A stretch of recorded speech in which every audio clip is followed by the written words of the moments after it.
तो hello everyone, कैसे हो आप सभी लोग। आशा करता हूँ सभी ठीक होगे, मज़े में होगे, चुस्त होगे, दुरुस्त होगे। तो दोस्तों, आज आप लोगों के सामने मैं एक लेसन लेके आया हूँ और वो लेसन जो है that is based on editing. सबसे पहले मैं आप लोगों को कॉन्सेप्ट बताऊंगा एडिटिंग का, और उसके बाद मैं आप लोगों के सामने एक एक्सरसाइज सॉल्व कराऊंगा। तो मेक श्योर कि आप पूरी की पूरी क्लास को अटेंड करें ताकि आपको एडिटिंग का कॉन्सेप्ट समझ में आ जाए। तो भाई, सबसे पहली चीज, अगर आप एडिटिंग कर रहे हो तो एडिटिंग का मतलब क्या है। एडिटिंग का मतलब है टू एडिट। इट मीन्स कि कोई भी एक पैराग्राफ है, जैसे आपके सामने ये पैराग्राफ गिवन है, ठीक है। इस पैराग्राफ के अंदर क्या है, मिस्टेक है। आपको क्या करना है, दो चीजें करनी है। पहले तो आपको मिस्टेक को फाइंड आउट करना है कि मिस्टेक है क्या, कहाँ कहाँ पे है। और दूसरा, आपको उस मिस्टेक को रेक्टिफाई करना है। रेक्टिफाई मतलब ठीक करना है, करेक्ट करना है। तो होता क्या है, आपके एग्जाम के अंदर ऐसे कॉलम्स दिए होते हैं कि भाई एक इनकरेक्ट है लेफ्ट साइड में, राइट साइड में करेक्ट है। तो आपको इस लाइन में देखना है मिस्टेक क्या है। तो वो इनकरेक्ट में लिखना होता है, और जो उसका ठीक होगा वो करेक्ट में लिखना होता है।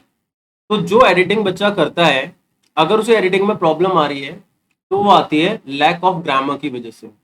क्योंकि एडिटिंग बच्चों एक ऐसा टॉपिक होता है जिसके अंदर ग्रामर की अच्छी खासी नॉलेज आपको होनी चाहिए। अगर आपको अच्छी खासी नॉलेज होगी ग्रामर की तो आप एडिटिंग अच्छे से सॉल्व कर लोगे। अगर आपको नॉलेज नहीं होगी तो आप नहीं कर पाओगे। लेकिन स्टिल मैं कुछ ट्रिक्स बता देता हूँ, उन ट्रिक्स के बेसिस पे आप एडिटिंग को सॉल्व कर लोगे। देखो, सबसे पहली चीज, आपको जब मिस्टेक को फाइंड आउट करना है तो आपको ये पता होना चाहिए मिस्टेक कहाँ कहाँ पे हो सकती है। तो सबसे पहली चीज, आपको सेंटेंस स्ट्रक्चर को समझना पड़ेगा। Subject plus helping verb plus object, ये सेंटेंस का स्ट्रक्चर होता है। तो इस स्ट्रक्चर में सबसे पहली जो गलती होती है बच्चों, वो हेल्पिंग वर्ब की हो जाती है कई बार। मतलब कई बार जो करेक्ट हेल्पिंग वर्ब है वो हमारे सेंटेंस में नहीं होती, जो हमें यूज करनी चाहिए। फॉर एग्जाम्पल, पैराग्राफ प्रेजेंट में जा रहा है तो प्रेजेंट की हेल्पिंग वर्ब होनी चाहिए। पैराग्राफ पास्ट में जा रहा है तो पास्ट की हेल्पिंग वर्ब होनी चाहिए। मान लेते हैं टेंस के अकॉर्डिंग हेल्पिंग वर्ब करेक्ट है, लेकिन कई बार ऐसा भी हो जाता है कि हेल्पिंग वर्ब सब्जेक्ट से मैच ना कर रही हो। जैसे मान लो यहाँ आई सब्जेक्ट है, तो मुझे पता है आई के साथ एम आना चाहिए, बट एम नहीं दे रखा, आई के उसके साथ आर दे रखा है। तो मुझे उसे काट के एम करना पड़ेगा। ठीक है, मतलब टेंस सही है हेल्पिंग वर्ब का, लेकिन सब्जेक्ट के हिसाब से उसका रिलेशन गलत हो जाता है। कई बार हेल्पिंग वर्ब के साथ जो वर्ब आ रही होती है वो करेक्ट नहीं होती। जैसे हमें पता है कि हैज या हैव जो होता है उसके साथ वर्ब की थर्ड फॉर्म आनी चाहिए, लेकिन वहां पे आईएनजी लगा रखा है। या फिर वर्ब की फोर्थ फॉर्म मतलब फर्स्ट फॉर्म प्लस आईएनजी हमें पकड़ा रखा है वहां पे, और उससे पहले हमारे को जो दे रखा है सब्जेक्ट, सॉरी, वो जो हेल्पिंग वर्ब दे रखी है वो उसके हिसाब से नहीं है। जैसे हैज एफ के साथ वर्ब की फर्स्ट फॉर्म प्लस आईएनजी तो कहीं पे भी नहीं लगता, तो यहाँ इज एम आर आ सकता है हैज एफ की जगह। तो पहली जो गलती है वो हेल्पिंग वर्ब में हो सकती है, दूसरी वर्ब में गलती हो सकती है। इसके अलावा बच्चों एडजेक्टिव्स में गलती हो सकती है। एडजेक्टिव्स वो होते हैं जो किसी भी नाउन की क्वालिटी को डिस्क्राइब करते हैं। तो फॉर एग्जाम्पल मैंने लिखा आई हैव मैनी वर्क, तो भाई यहाँ पे नाउन क्या है, वर्क है, और वर्क से पहले मैनी का इस्तेमाल किया जा रहा है जो कि गलत है। क्यों?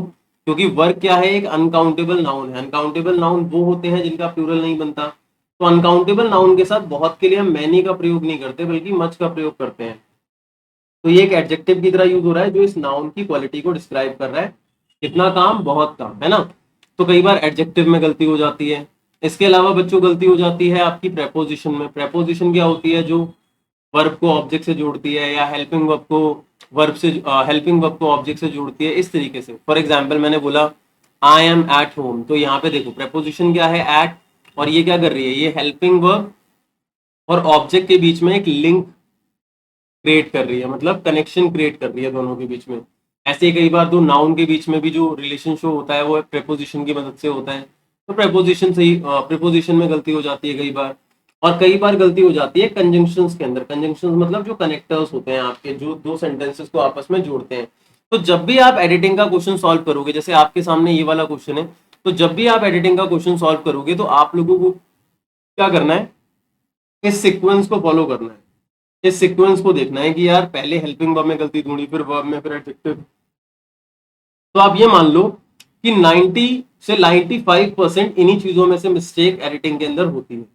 ठीक है, तो इसी के बेसिस पे क्वेश्चन सॉल्व करके देखते हैं। देखो बच्चों क्या लिखा है, Facebook with more than 1 billion user. देखो यहाँ पे गलती क्या है, यहाँ देन में गलती है। हमेशा ध्यान रखो जब भी मोर आ रहा है तो मोर के साथ जो देन आता है वो THAN वाला देन होता है, THEN वाला देन नहीं होता। इसीलिए यहाँ पे क्या होगा, THEN देन की जगह THAN देन आएगा। आगे देखो, Facebook with more than 1 billion users is celebrated. एक बात समझो बच्चों, जब मैं बोल रहा हूं इज सेलिब्रेटेड, तो इज एम आर कॉन्टिन्यूअस में आता है, या तो उसके साथ वर्ब की फर्स्ट फॉर्म प्लस ING लगाना पड़ेगा मुझे, या फिर सेलिब्रेटेड क्या है, वर्ब की थर्ड फॉर्म है। तो सीधी सी बात है, वर्ब की थर्ड फॉर्म से पहले हम किसका प्रयोग करते हैं, हैज या हैव का प्रयोग करते हैं।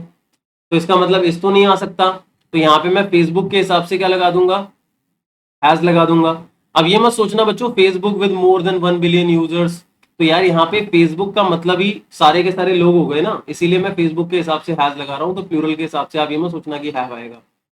It's 10th birthday this year. अब कई बच्चे सोचेंगे सर हैज हैव के साथ थर्ड फॉर्म आती है, हैड के साथ भी तो थर्ड फॉर्म आती है, तो आपने हैड क्यों नहीं लगाया। इसलिए नहीं लगाया क्योंकि यहाँ पे दिस ईयर आ रहा है, और दिस ईयर का मतलब है कि ये सेंटेंस किस में जा रहा है, प्रेजेंट में जा रहा है। अपना अगला वाला देखो, the company was launching bye mark Zuckerberg. बच्चों ये देखो, यहाँ लॉन्चिंग आ रहा है ING और वॉज आ रहा है, ये भी ठीक है क्योंकि पास्ट की बात हो रही है। देखो आगे डेट भी पास्ट की लिखी हुई है, तो वॉज वर्ब के साथ तो ING वाली फॉर्म आती है। लेकिन ये गलत है, क्यों गलत है, क्योंकि यहाँ पे देखो, यहाँ सब्जेक्ट क्या है, सब्जेक्ट बच्चों कंपनी नहीं है, सब्जेक्ट यहाँ मार्क जुकरबर्ग है। कैसे, क्योंकि खुद एक बात सोचो, सब्जेक्ट कौन होता है, जो काम को परफॉर्म करता है। काम किस चीज का किया जा रहा है, लॉन्च करने का। काम किया किसने, क्या कंपनी ने खुद को लॉन्च किया है, नहीं, मार्क जुकरबर्ग ने कंपनी को लॉन्च किया है ना। तो अब सब्जेक्ट देखो, ये सब पूरा सेंटेंस है, the company was launching bye mark Zuckerberg. तो यहाँ पे इस पूरे सेंटेंस में सब्जेक्ट पीछे आ रहा है, और सब्जेक्ट पीछे सिर्फ एक ही सिचुएशन में आता है, और वो कौन सा वॉइस होता है, पैसिव वॉइस। आई होप आपने करा होगा। और पैसिव वॉइस में हमेशा वर्ब की कौन सी फॉर्म यूज होती है, थर्ड फॉर्म यूज होती है। इसीलिए ये जो लॉन्चिंग लिखा हुआ है, इस लॉन्चिंग की जगह हमें क्या लगाना पड़ेगा, लॉन्च लगाना पड़ेगा। बाय मार्क जुकरबर्ग, एट नहीं आ सकता यहाँ पे, क्योंकि डेट जो होती है, डेट के साथ हमेशा हम ऑन का प्रयोग करते हैं, एट का प्रयोग नहीं करते। अगला, the site was conceived in a Harvard dorm नहीं आएगा, इन द हार्वर्ड डॉम आएगा। क्यों, क्योंकि ये जो डॉम है, डॉमेट्री किसे कहा जाता है, जहां सोया जाता है, रहा जाता है ना। तो हार्वर्ड का डॉम है, तो ऑब्वियस सी बात है, ये जो एक एडजेक्टिव की तरह इसे कंसिडर कर सकते हो आप, इसे आर्टिकल भी कहते हैं, ठीक है, क्योंकि ये नाउन से पहले लग रहा है। तो ये डेफिनेट आएगा, डेफिनेट मतलब स्पेसिफिक है ना, तो इसलिए द आएगा, क्योंकि वो डॉम हार्वर्ड का है। टू कनेक्ट, अब देखो फेसबुक एक स्टूडेंट को तो कनेक्ट करेगा नहीं, सभी स्टूडेंट को कनेक्ट करेगा, तो स्टूडेंट नहीं आएगा, क्या आएगा, स्टूडेंट्स आएगा। And let them build an identity for himself नहीं आएगा, देमसेल्फ आएगा, क्योंकि यहाँ स्टूडेंट्स की बात की जा रही है ना, तो हिमसेल्फ थोड़ी आएगा।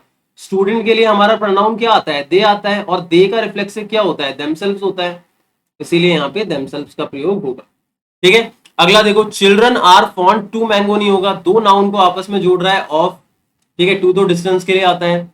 इट इज अ जूसी, और नहीं आएगा, एंड आएगा, क्योंकि देखो और का प्रयोग तो तब होता है जब दोनों चीजें इक्वल टू, मतलब बराबर हो एक दूसरे के, लेकिन जूसी और सिट्रस तो अलग अलग चीजें हो गई। अवेलेबल इन मच नहीं आ सकता, क्योंकि देखो अभी मैंने थोड़ी देर पहले बताया था, काउंटेबल नाउन के साथ मैनी आता है, मच अनकाउंटेबल नाउन के साथ आता है। और काउंटेबल नाउन कौन से होते हैं, जिनका प्लूरल बनता है, तो वेराइटीज प्लूरल फॉर्म में है ना, मतलब इसका प्लूरल बनता है, तो भाई इसके साथ मच तो नहीं आ सकता, क्या आएगा, मैनी। ऐसे ही mangoes grows on a tree over tropical and temperate climate, तो भाई इन आएगा। क्लाइमेट में वन ऑफ द बेस्ट, कभी भी वन ऑफ द लगा हुआ है और आगे कोई नाउन आ रहा है, तो वो नाउन हमेशा प्लूरल होता है। जैसे वन ऑफ द स्टूडेंट गलत होगा, one of the students in my class.